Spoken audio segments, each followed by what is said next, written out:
అధిష్టానం సరికొత్త వార్తల ప్రపంచం. అధిష్టానం వాక్ స్వతంత్ర ప్రజాబలం. Welcome to Adhishtanam TV. ముందుగా బులెటిన్లోని హెడ్లైన్స్.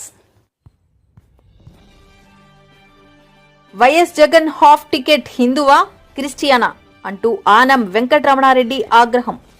ఏనుగుల దాడులను నిరోధించేలా కర్ణాటక ఏపీ ప్రభుత్వాల మధ్య ఒప్పందం. రాయలసీమ ఇరిగేషన్ ప్రాజెక్టులను నిర్వీర్యం చేసిన జగన్ రెడ్డి. అవినీతి కాంక్షతో తిరుమల లడ్డూని అపవిత్రం చేసేందుకు 5 ఏళ్లలో జగన్ గ్యాంగ్ చేసిన అక్రమాలు. జగన్ తిరుమల పర్యటనను రాజకీయం చేస్తున్నారంటూ టీటీడీ మాజీ చైర్మన్ మండిపాటు. తిరుమల వెంకటేశ్వర స్వామిని దర్శించుకోవాలంటే పోలీస్ అనుమతి కావాలా YCP. YS Jagan half ticket హిందువా క్రిస్టియనా అంటూ ఆనం వెంకటరమణారెడ్డి ప్రశ్నించారు.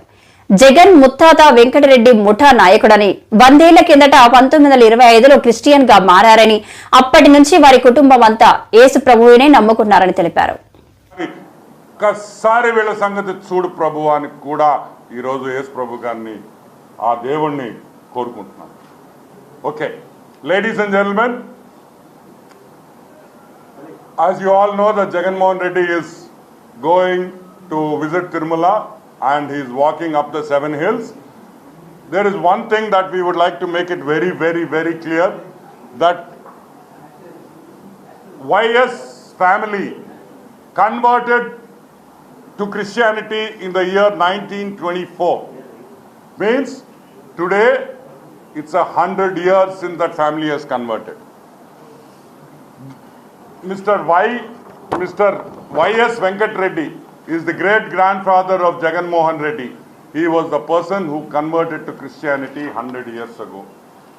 Numerous instances were proof that Jagan Mohan Reddy and his family are all Christians and have taken the Christian faith is clearly evident from the autobiography written by Y.S. Jagan Mohan Reddy's sister, Y.S. Vimala Reddy, who is a great devotee of the Lord Jesus, and she is also a very big spokesperson on behalf of Y.S. Jagan Mohan Reddy, going to all the churches and asking people to vote for Jagan Mohan Reddy. She is also an evangelist. This is the biography. I am just showing you one page. This is the biography of Y.S. Vimala Reddy, where she has written the complete history of YS family, the complete history of how they converted, how all of them became Christians, how their eyes were revealed and they accepted Jesus Christ as their Lord. In this biography, and numerous instances I can show you, numerous instances. Jagan Mohan Reddy's wedding card. Jagan Mohan Reddy marrying Y.S. Bharati, a Christian wedding. Here is the wedding invitation. Here is the wedding invitation. Parishuddha Vivaham.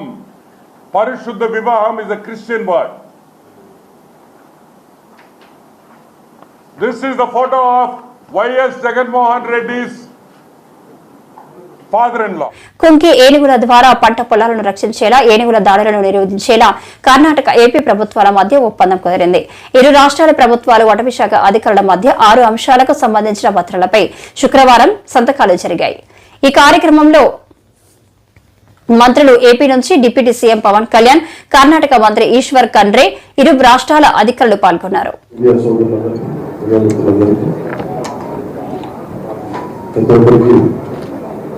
Andhra Pradesh ప్రభుత్వం తరఫున ముఖ్యమంత్రి శ్రీ నారా చంద్రబాబు నాయుడు గారి తరఫున అందరికీ నా హృదయపూర్వక నమస్కారం. గత సంవత్సరాలలో దృష్టిలో తెలిసింది, మీరు ఎన్నో న్యూస్ రాసి ప్రజలు పడుతున్న కష్టాలు, సమస్యలు మీరు దృష్టికి తీసుకొచ్చిన క్రమంలో ప్రత్యేక సమస్యలు మీడియా దృష్టికి తీసుకొచ్చినప్పుడు, క్షేత్రస్థాయిలో తిరిగినప్పుడు ఒకటి కీలకమైన అంశం ఏంటంటే, చిత్తూరులో కానీ మనకి మంగళ జిల్లాలో కానీ విజయనగరం, రాయచూరు ఇలాంటి చోట్ల ఏనుగులు కొంతకాలం గురించి భోజనం చేయడం, అలాగే కొన్ని ప్రాణాలు కోల్పోవడం, గాయపడటం ఇవన్నీ జరిగిన సంఘటనలు. మీరు బయటికి తీసుకొచ్చారు వీటిని. అలాగే అనేక పర్యాయాలు నేను క్షేత్రస్థాయి పర్యటనకి వెళ్ళినప్పుడు మా దృష్టికి తీసుకొచ్చాను కొన్ని సంవత్సరాలు. అందుకని విధానాన్ని ప్రాక్టికల్గా చూశాను. చూసినప్పుడు ప్రతి ప్రభుత్వం శ్రీ నారాయణ నాయుడు గారి ఆధ్వర్యంలో ఎన్డీఏ ప్రభుత్వం అధికారంలో రాగానే డిప్యూటీ సీఎంగా అటవీ పర్యావరణ చేపట్టగానే నాకు మొట్టమొదటి విషయం తెలుసుకుంది, పంట పొలాలను ధ్వంసం చేస్తున్న ఈ ఏనుగుల సమస్య ఎలా తీర్చాలని PCCF ఆంధ్రప్రదేశ్ ఆయన అడిగారు, చెరువు చౌదరి గారిని అడిగారు. అడిగితే ఇలాంటి బాగా ఎదుర్కోగలిగే సత్తా సమర్థత కర్ణాటక అటవీ శాఖకు ఉంది. మనం మన అప్రోచ్ కొంత సహాయం చేసే అవకాశాలు ఉన్నాయి. వెంటనే మన చెరువు చౌదరి గారు అది కాంట్రాక్టర్స్ సమకాలీన అటవీ శాఖలో కర్ణాటక అటవీ శాఖలో వెళ్తే వెంటనే స్పందించి గౌరవ అటవీ పర్యావరణ శాఖ మంత్రి శ్రీ ఈశ్వర్ ఖండ్రే గారి దృష్టికి తీసుకెళ్ళిన వెంటనే చాలా పెద్ద మనసుతోటి చాలా సాధారణంగా ఆహ్వానించి వాళ్ళ సంపూర్ణ అమలు చెప్పండి, తను ఏం చేయగలిగారు చేద్దామని చెప్తే వెంటనే నేను 40 గంటలు నాకు అపాయింట్మెంట్ ఇచ్చారు. లెస్ దాన్ 40 hours మొత్తం సిద్ధం చేశారు. విధానసభకి వెళ్ళారు. కర్ణాటక రాయలసీమ ఇరిగేషన్ ప్రాజెక్టులను నిర్వీర్యం చేసిన జగన్ రెడ్డి అని టీడీపీ నేత శ్రీనివాసరెడ్డి అన్నారు. ఆయన మీడియాతో మాట్లాడుతూ గత ప్రభుత్వ హయాంలో రాయలసీమ ఇరిగేషన్ ప్రాజెక్టులన్నీ సర్వనాశనం చేశారని పేర్కొన్నారు. 400 కోట్లు ఖర్చు చేస్తే జగన్మోహన్ రెడ్డి గారి ప్రభుత్వం కేవలం 2011 కోట్లు ఖర్చు చేసింది. అది కూడా ప్రాజెక్టుల నిర్వహణ కాదు, భూసేకరణ ఖర్చు పెట్టింది. ప్రాజెక్టులను ఎక్కడెక్కడ గాలికి వదిలేసిన పరిస్థితిని మనం చూస్తూ ఉంటాం.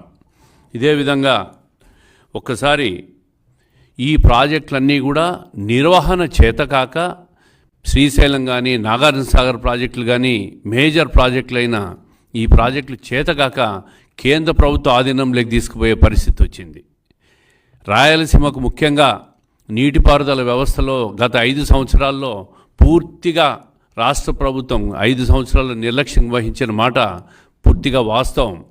ఎందుకంటే శ్రీశైలం ప్రాజెక్టు నుంచి ఏదైతే నీటిపారుదల వ్యవస్థ మొదలవుతుందో అక్కడే పూర్తిగా అస్తవ్యస్తమైన నీటిపారుదల నిర్వహణను చేసి గత ప్రభుత్వం పూర్తిగా రాయలసీమను నిర్లక్ష్యం చేసిన మాట వాస్తవం అని చెప్పి ప్రజలకు తెలియాలి.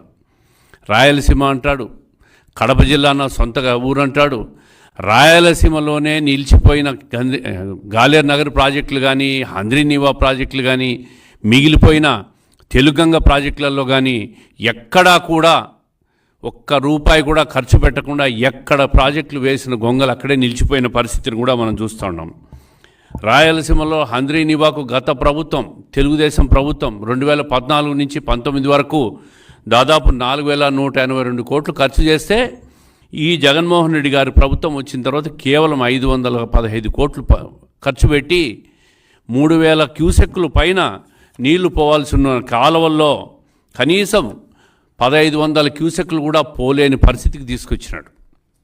అదేవిధంగా రాయలసీమ దుర్భిక్ష మిషన్ అని చెప్పి 33,800 కోట్లతో భారీ ప్రాజెక్టులను టెండర్లు పిలిచి కనీసం దాని ప్రారంభానికి కూడా నోచుకోలేని పరిస్థితికి జగన్మోహన్ రెడ్డి గారి ప్రభుత్వం చేసింది. ఉత్తుత్త హడావిడంతా చేసేసింది. కడప జిల్లాలో కూడా దాదాపు 12,000 కోట్లతో జీవోలు ఇష్యూ చేసి ఏ జీవోలో కూడా ఏ పూర్తి చేసిన ఒక్క పని కూడా పూర్తి చేయలేని పరిస్థితిలో, మొదలుగాని పరిస్థితిలో ఉంది కడప జిల్లాలో కూడా. రాయలసీమకే కాదు, సొంత జిల్లా అయిన కడప జిల్లా కూడా పూర్తిగా నీటిపారుదల నిర్వహణలో కానీ, నీటిపారుదల ప్రాజెక్టుల ప్రారంభంలో కానీ, ఆయన హయాంలో ఇచ్చిన శాంక్షన్ చేసిన జీవోలను కూడా మొదలు కూడా పెట్టలేని పరిస్థితిలో పోయినాడంటే నీటిపారుదల వ్యవస్థ మీద, రాయలసీమ మీద జగన్మోహన్ రెడ్డి గారికి ఏ విధంగా అవగాహన ఉందో ప్రజలందరూ తెలుసుకోవాలి. ఈరోజు పోలవరం ప్రాజెక్టు గత ప్రభుత్వం 77% పనులు పూర్తి చేస్తే ప్రతిసారి అసెంబ్లీలో 2020 డిసెంబర్కు పూర్తి చేస్తాం, 2021 డిసెంబర్కు పూర్తి చేస్తాం, 2023 డిసెంబర్కు పూర్తి చేస్తామని చెప్పి 1% కూడా పురోగతిని చేయలేకపోయింది. పోలవరం ప్రాజెక్టు పూర్తయితే అవినీతి కాంక్షతో తిరుమల లడ్డూని అపవిత్రం చేసేందుకు 5 ఏళ్లలో జగన్ గ్యాంగ్ చేసిన అక్రమాలను ఆధారాలతో సహా వెల్లడించారు. టీడీపీ జాతీయ అధికార ప్రతినిధి తిరణగిరి జ్యోత్స్న ఈ మేరకు టీడీపీ ఒక వీడియో విడుదల చేయడం జరిగింది. అందరికీ నమస్కారం. కలియుగ ప్రత్యక్ష దైవం వెంకటేశ్వర స్వామితోటి లడ్డూ ప్రసాదం ఏదైతే తిరుమల ఉందో దానికి సంబంధించి గత కొన్ని రోజులుగా ఏ విధమైనటువంటి రాజకీయాలు వైఎస్ఆర్సీపీ చేస్తోందో, ఏ విధంగా బురద జల్లడానికి వైఎస్ఆర్సీపీ చూస్తోందో, అసలు ఆ లడ్డూ ప్రసాదానికి సంబంధించినటువంటి ఏదైతే కల్తీ వ్యవహారం ఉందో, ఏ విధంగా అయితే అనిమల్ ఫ్యాట్ అందులో యూజ్ చేశారో వాటన్నిటికీ సంబంధించి కొన్ని విస్తుపోయేటువంటి నిజాలు మీ ముందర ఇవాళ రోజున ఉంచాల్సినటువంటి అవసరం ఉందని ఈ పర్టిక్యులర్ వీడియో చేయడం జరుగుతుంది. ఇక్కడ మనందరం చూస్తే గత కొన్ని సంవత్సరాలుగా, అంటే గత 5 సంవత్సరాలుగా జగన్మోహన్ రెడ్డి గారి హయాంలో ఏ విధమైనటువంటి విషయాలు జరిగాయి తిరుమలలో అనేటువంటిది ఒకసారి చూద్దాం.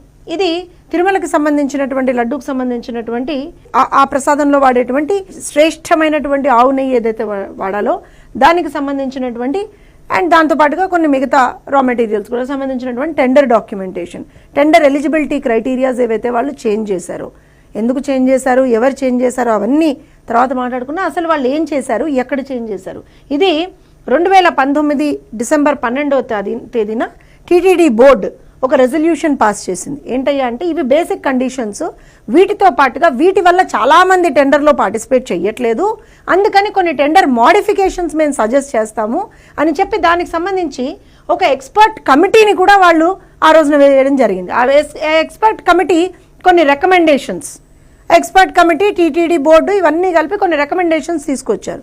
ఏదైతే స్వామివారికి సంబంధించినటువంటి ఆ ప్రసాదాలకు సంబంధించినటువంటి ముడి పదార్థాలు ఉంటాయో అందులో నెయ్యి ముఖ్యమైనది. దానికి సంబంధించి జాతీయ స్థాయిలో ఉన్నటువంటి డైరీల నుంచి, రాష్ట్ర స్థాయిలో ఉన్నటువంటి డైరీల నుంచి కొన్ని టిన్నులలో కూడా నెయ్యి తీసుకోవడం జరుగుతుంది. దాని ప్రొక్యూర్మెంట్ కోసం టెండర్స్ని పిలివేయడానికి దానికి సంబంధించినటువంటి కొన్ని ఎలిజిబిలిటీ క్రైటీరియాస్ వీళ్ళు ఏ విధంగా మార్చారు.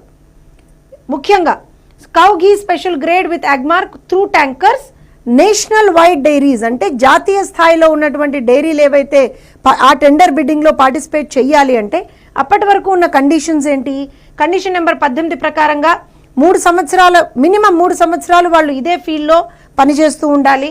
కండిషన్ నెంబర్ 19 ప్రకారంగా అట్లీస్ట్ ఒక 4 లక్షల లీటర్ల కౌ మిల్క్, ఆవు పాలు పర్ డే వాళ్ళు ప్రొక్యూర్ చేసుకుంటూ ఉండాలి. ఇది కండిషన్ నెంబర్ 20 ప్రకారంగా 8 టన్నుల cow milk fat processing capacity వాళ్ళకు ఉండాలి. ఈ 3 కండిషన్స్లో కూడా వాళ్ళు రికమెండేషన్స్ పెట్టి కుదించేశారు. మొదటి కండిషన్ని 3 సంవత్సరాల నుంచి సంవత్సరానికి, మిగతా 2 కండిషన్స్ అంటే 4 లక్షల లీటర్ల పాలు, 8 టన్నుల cow milk fat processing capacity, వీటన్నిటిని 2 కండిషన్స్ని కంప్లీట్గా రిమూవ్ చేశారు.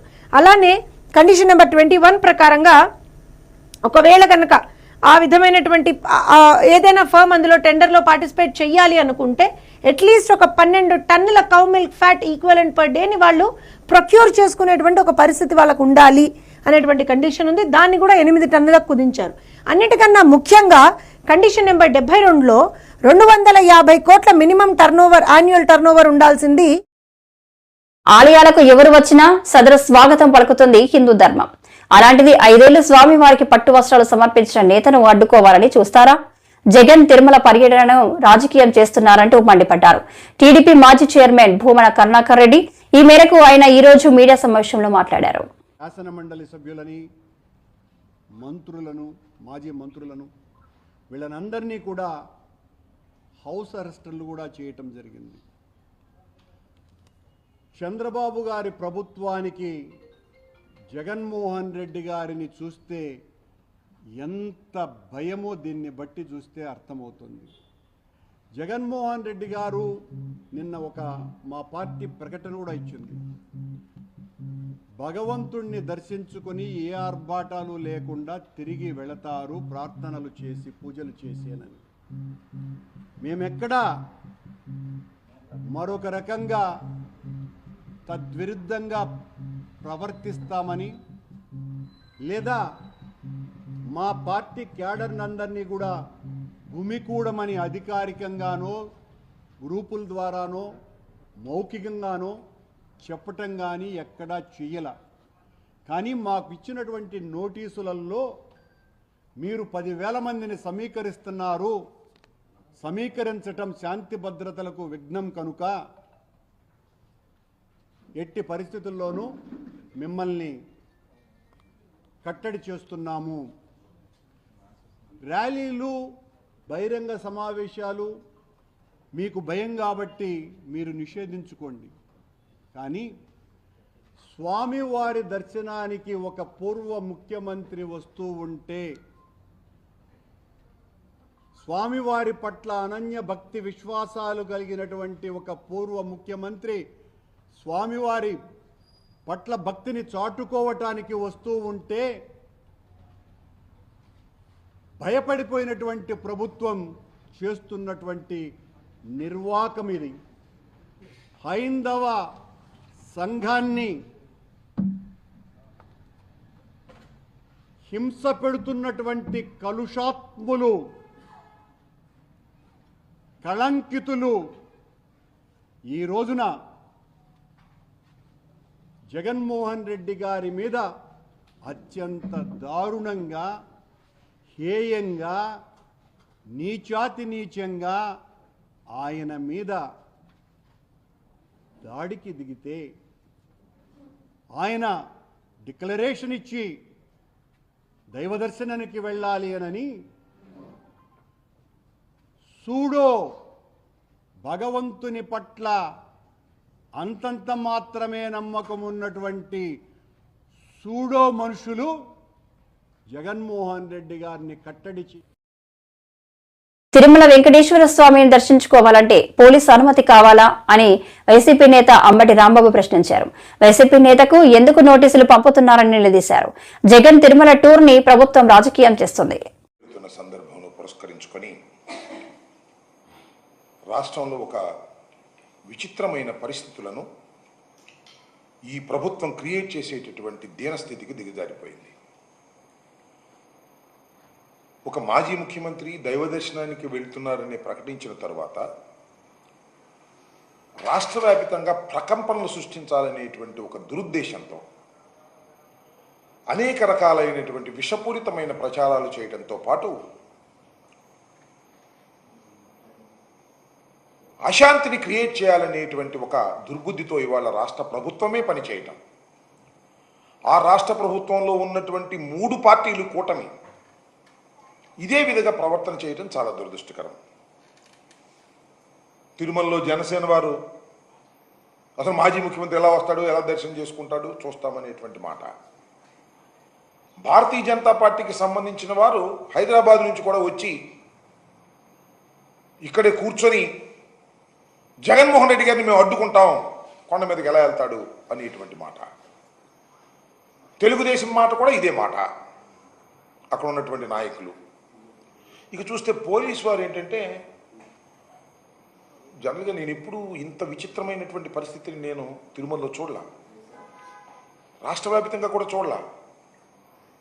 ఏదైనా ఒక ఆందోళన జరుగుతున్నప్పుడు ఆ ఆందోళనని కట్టడి చేయడం కోసం నోటీసులు ఇస్తారు. ఇక్కడ ఆందోళన ఏముంది?